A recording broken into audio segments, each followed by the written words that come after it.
Olá, bom dia a todos. Vamos para mais um dia de estudos da nossa amada Palavra de Deus, no livro de Timóteo, a primeira carta de Paulo a Timóteo. Vamos começar com uma oração?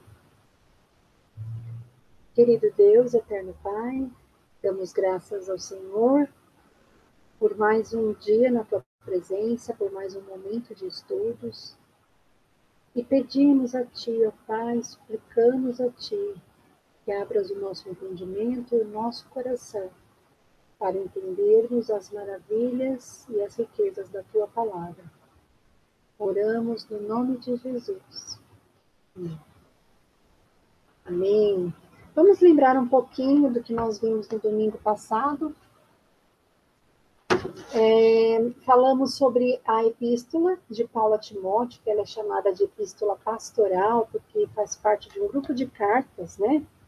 Que Paulo escreveu dirigida a pastores, né? Além dessa, tem a segunda epístola de Paulo a Timóteo e tem também a outra carta dirigida a Tito. Falamos também que essa carta ela foi escrita no momento em que Paulo estava em liberdade, provavelmente entre a primeira e a segunda prisão, né?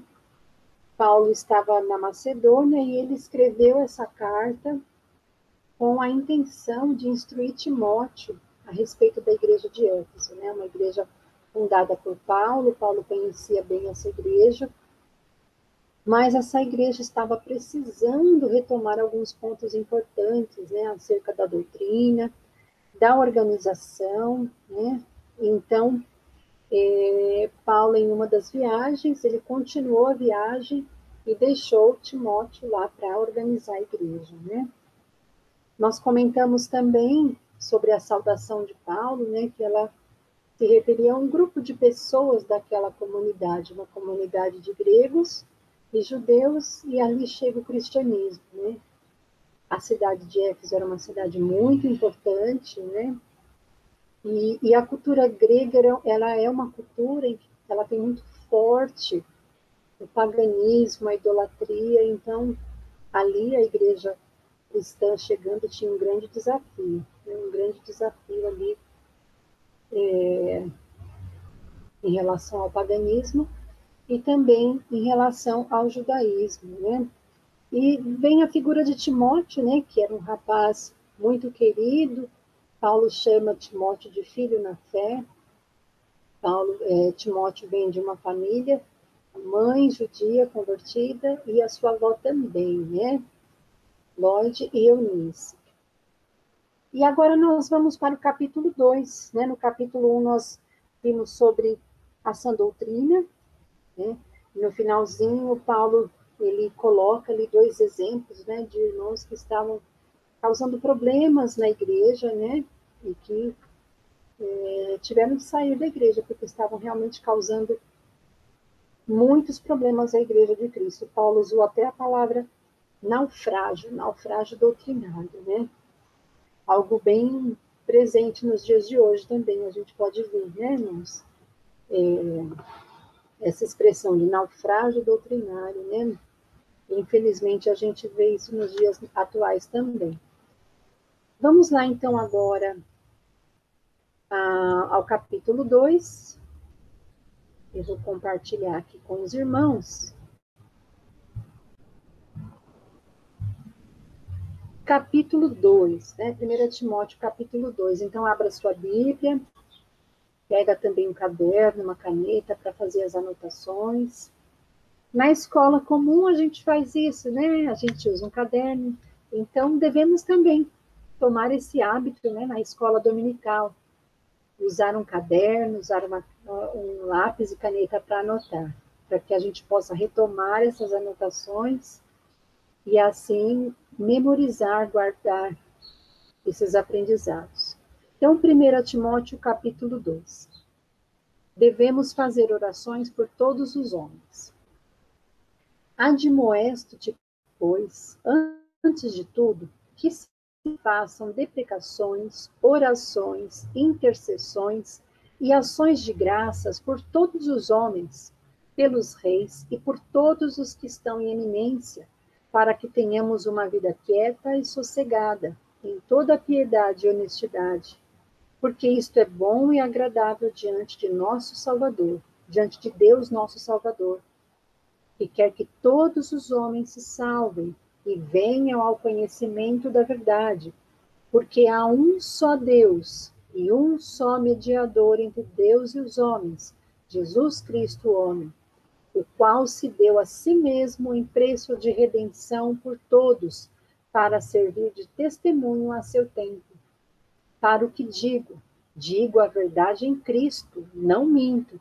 Fui constituído pregador e apóstolo e doutor dos gentios na fé e na verdade. Então, aqui nesse primeiro trecho, né, Paulo dá essa instrução a Timóteo, né, uma instrução muito importante e muito pertinente para os dias de hoje, algo que a nossa igreja faz, né, assim como a igreja de Éfeso estava ali aprendendo a fazer. Orar por todos, mas principalmente por aqueles que estão em posição de autoridade, né? Então, aqui no texto diz pelos reis, por todos os que estão em eminência. Nós podemos trazer aqui para o nosso tempo, né? Aqueles que se encontram em posição de autoridade, então os nossos pastores, os nossos líderes, o prefeito da nossa cidade, o governador, nosso presidente, né? Devemos orar por essas pessoas, orar por nossas lideranças. E Paulo ainda diz ali, para quê? Para que tenhamos uma vida quieta e sossegada, em toda piedade e honestidade. Irmãos, quem não gostaria, né, de ter uma vida quieta e sossegada, nos dias de hoje tão difícil, né?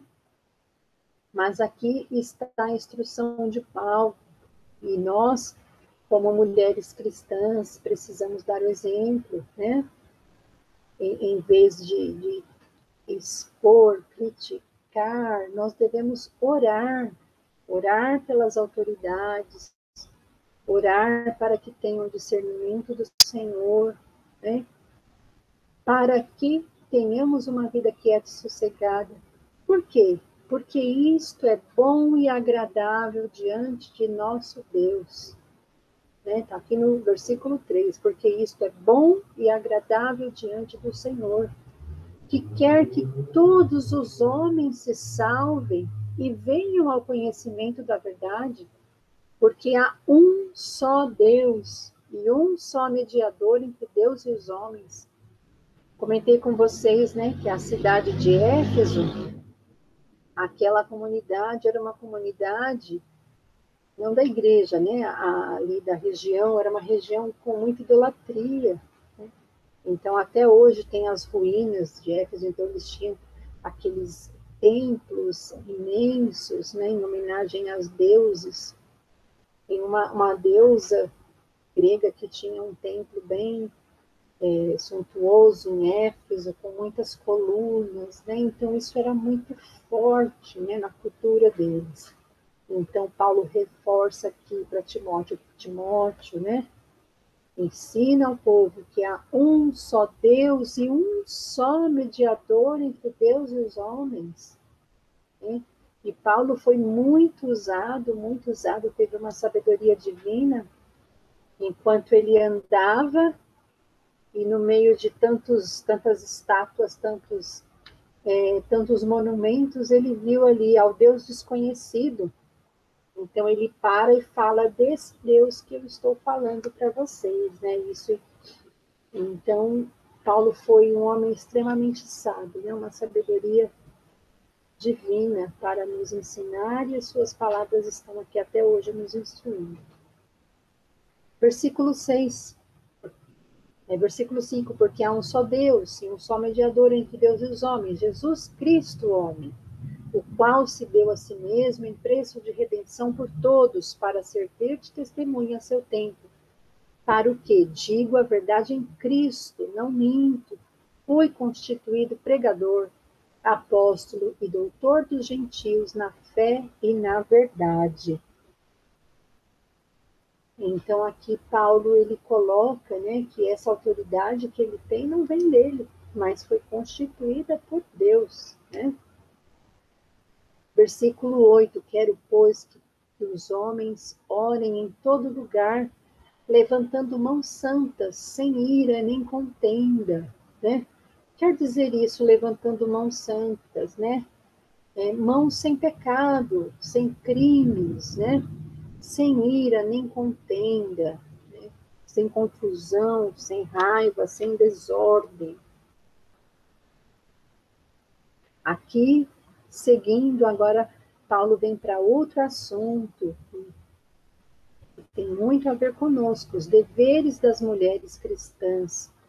Que do mesmo modo as mulheres se ataviem em traje honesto, com pudor e modéstia, não com tranças ou com ouro ou pérolas ou vestidos preciosos, mas como convém a mulheres que fazem profissão de servir a Deus com boas obras.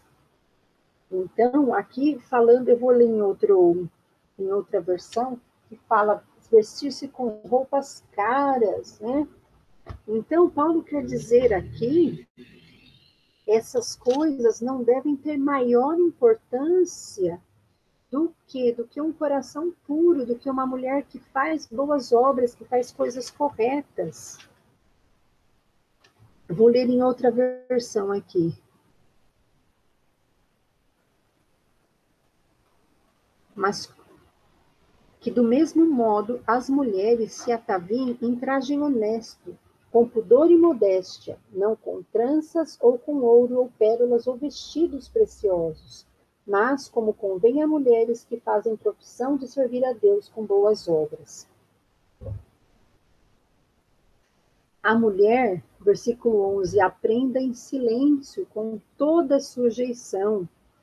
Não permito, porém, que a mulher ensine, nem use de autoridade sobre o marido, mas que esteja em silêncio, porque primeiro foi formado Adão, depois Eva. E Adão não foi enganado, mas a mulher, sendo enganada, caiu em transgressão. Salvar-se-á, porém, dando à luz a filho, se permanecer com modéstia na fé, na caridade e na santificação. Nós precisamos andar na contramão do que o mundo fala, na contramão do que o mundo diz. Nós, mulheres cristãs, devemos servir aos nossos maridos, servir a Deus, e nosso marido, nosso pai, é autoridade sobre nós, né? Eu estou dizendo isso, não a Bíblia diz. A Bíblia diz, e assim nós devemos seguir. E eu dou graças a Deus porque a nossa igreja, os nossos congressos, os nossos estudos, todos esses ensinamentos, eles são considerados, eles são reafirmados, né?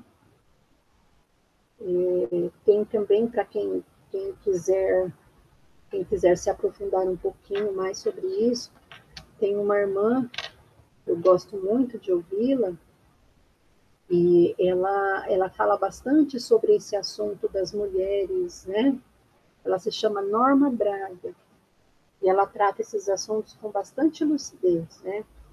Ela diz também que a mulher deve estudar a Bíblia, deve estudar teologia, mas não para ser pastora, né? Mas porque, como cristã, é importante que nós também estudemos a Bíblia, né? Então, vamos agora aqui ao capítulo 3, falamos das mulheres, agora vem orientação para os homens, né? Capítulo 3, os deveres dos bispos e dos diáconos. Esta é uma palavra fiel. Se alguém deseja o episcopado, excelente obra deseja. Convém, pois, que o bispo seja irrepreensível, marido de uma mulher, vigilante, sóbrio, honesto, hospitaleiro, apto para ensinar, não dado ao vinho, não espancador, não cobiçoso de torpe ganância, mas moderado, não contencioso, não avarento, que governe bem a sua própria casa, tendo seus filhos em sujeição com toda a modéstia, porque se alguém não sabe governar a própria casa, terá cuidado da igreja de Deus? Não neófito, para que ensoberbecendo-se não caia na condenação do diabo. Convém também que tenha bom testemunho dos que estão de fora, para que não caia em afronta e no laço do diabo. Da mesma sorte, os diáconos que sejam honestos, não de língua dobre, não dados ao muito vinho, não cobiçosos de torpe ganância, guardando o mistério da fé em pura consciência. E também esses sejam primeiro provados, depois sirvam se forem irrepreensíveis. Da mesma sorte, as mulheres sejam honestas, não maldizentes, sóbrias e fiéis em tudo. Os diáconos sejam maridos de uma mulher e governem bem seus filhos e suas próprias casas, porque os que servirem bem como os diáconos adquirirão para si uma boa posição e muita confiança na fé que há em Cristo Jesus. Então, daqui a pouquinho a gente volta aqui no versículo 14. Agora, Paulo vem com as instruções para os bispos e diáconos, né? Aqui, quando a gente lê a palavra bispo, seria o equivalente aos nossos pastores, né? As igrejas locais, no tempo de Paulo, elas eram administradas por um grupo de presbíteros ou bispos, né? Mais tarde, um dos presbíteros foi nomeado para governador sobre os demais, e finalmente cada igreja local era governada por um pastor em cooperação com os diáconos e presbíteros. As qualidades necessárias aos diáconos nós vimos aqui nos versículos 8 a 13. Os diáconos eram aqueles aos quais eram confiados os assuntos temporais da igreja, como a administração, por exemplo, né? Então, aqui, primeiro falando do bispo, né, que seria o equivalente ao nosso pastor. São muitas qualidades e elas são, Paulo coloca aqui como qualidades indispensáveis a um obreiro, né? Marido de uma mulher, vigilante, sóbrio, honesto, hospitaleiro, apto para ensinar, não dado ao vinho, não espancador, não cobiçoso, moderado, não contencioso, não aparente, que governe bem sua casa, tendo os filhos em sujeição, com toda a modéstia, né? E aqui Paulo faz um parênteses, porque se alguém não sabe governar a sua própria casa, terá cuidado da igreja de Deus? Né? Aí o versículo 7 traz um ponto bem importante também. Convém também que tenha bom testemunho com os que estão de fora, para que não caia em afronta e no laço do diabo, né? Então, o pastor, ele precisa ser reconhecido não apenas pela igreja, pelos membros da igreja, mas o bom testemunho pelos que estão de fora também, né? E no versículo 8, fala dos diáconos, na mesma sorte, os diáconos, né? Que vão ajudar ali o pastor, vão lidar com as questões administrativas. Então, sejam honestos, não de língua dobre, não dados a muito vinho, não cobiçosos, nem gananciosos, guardando o mistério da fé. E também esses sejam primeiro provados, depois sirvam, se forem irrepreensíveis. Da mesma sorte as mulheres, aqui provavelmente, né, os especialistas dizem, como eles estão falando dos diáconos, aqui logo em seguida fala da mesma sorte as mulheres. Então, há aqui um entendimento que esteja falando das diaconisas, né? Falou dos diáconos e vem logo em seguida, da mesma sorte as mulheres, então as diaconisas sejam honestas, não maldizentes, sóbrias e fiéis em tudo. Os diáconos sejam maridos de uma só mulher, governem bem os seus filhos e as suas próprias casas, né? Porque os que servirem bem como diáconos adquirirão para si uma boa posição e muita confiança na fé que há em Cristo Jesus. Então, aqui, Paulo dá essas instruções para Timóteo, né? Timóteo, ele participava desse trabalho missionário com Paulo, então Timóteo estava organizando para deixar aquela igreja pronta, né, bem organizada, bem fundamentada doutrinariamente, para continuar a obra missionária, né?